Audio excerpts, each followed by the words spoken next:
Kita semua setuju, pemimpin besar kelas dunia mengerti apa manfaat sebuah momentum bagi bangsa dan negaranya. Kalau pemimpin biasa saja, kebanyakan yang dilakukan adalah tindakan antisipatif. Misalnya, akan ada kenaikan dari dolar atau kenaikan harga minyak bumi. Lalu melakukan antisipasinya apa? Tindakan pemimpin model pemadam kebakaran ini dikategorikan pemimpin reaktif. Kalau pemimpin besar seperti Erdogan, Putin, Xi Jinping, maka tindakannya bukan reaktif tetapi proaktif. Ambil peluang dari momentum yang akan terjadi. Krisis Ukraina lama kita diskusikan sejak 2019 di mana proyek Nord Stream 2 dalam masa pembangunan yang saat ini ada di penghujung siap komersial beroperasinya menunggu finalisasi. Intinya hulunya sudah ada sumber gas yang besar yang siap disalurkan penuh. Rencananya akan digunakan untuk 2,6 juta rumah di Jerman dan beberapa negara Eropa Barat dan kebutuhan industri lainnya. Namun Amerika yang mau jual sel gasnya menekan Eropa Barat agar menerima barang dari seberang Atlantis itu jangan pakai gas Rusia. Putin berang. Maka Rusia cari alasan selain Putin punya romantisme sejarah yang ingin membuat dirinya bagaikan Catherine the Great, sang ratu yang menyatukan seluruh wilayah yang kemudian jadi patokan Stalin menjadi wilayah Soviet, di mana Putin akan ambil balik membuat Rusia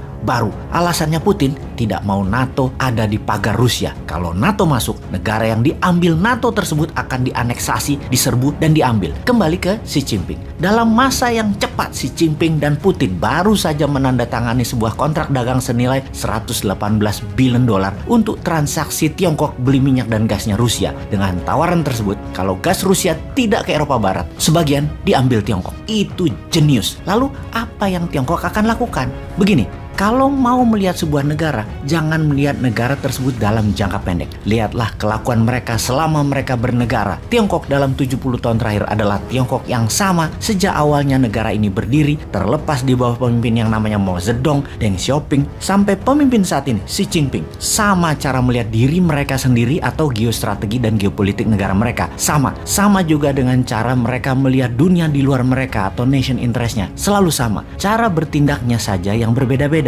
Namun visinya, pandangannya, cara melihatnya sekali lagi sama. Sebelum ke Tiongkok, kita balik ke tanah air. Kita bahas 77 tahun usia Indonesia merdeka. Apa yang Indonesia melihat pada dirinya sendiri dan apa yang dunia luar melihat dari Indonesia. Indonesia melihat dirinya sebagai negara cinta damai, teman yang kaya sumber daya alam, negara yang penduduknya ramah. Benar, begitu cara kita melihat diri kita. Cara kita melihat diri kita dalam ilmu aplikasi psikologi namanya self-concept. Cara orang melihat kita di sisi lain itu adalah namanya self-image. Self-concept adalah pikiran sadar seseorang melihat dirinya. Self-image adalah pikiran bawah sadar seseorang yang tertanam di dalam. Jadi apa yang orang lain lihat adalah self-image yang ada dalam data pikiran bawah sadar seseorang. Self-concept Indonesia melihat dirinya adalah sebagai negara cinta damai, teman yang kaya sumber daya alamnya, negara yang penduduknya ramah. Dan apakah negara lain melihat begitu? Lalu apakah sesungguhnya self-image Indonesia? Apa gambaran citra negara lain melihat Indonesia?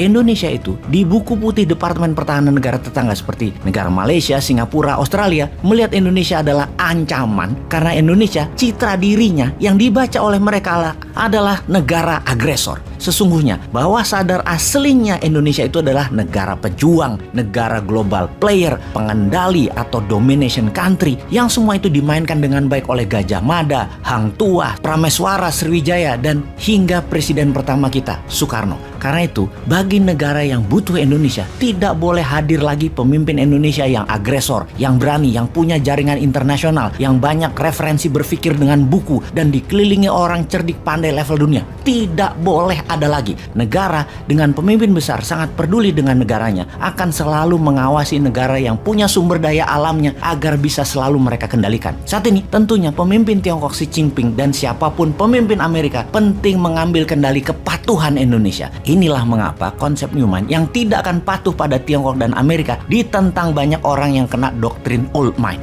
Ngomong-ngomong, langkah Xi Jinping kalau terjadi perang Ukraina, jadi belum kita diskusikan, malah fokus ke citra diri Indonesia yang dibuat nggak sadar siapa Indonesia sebenarnya itu.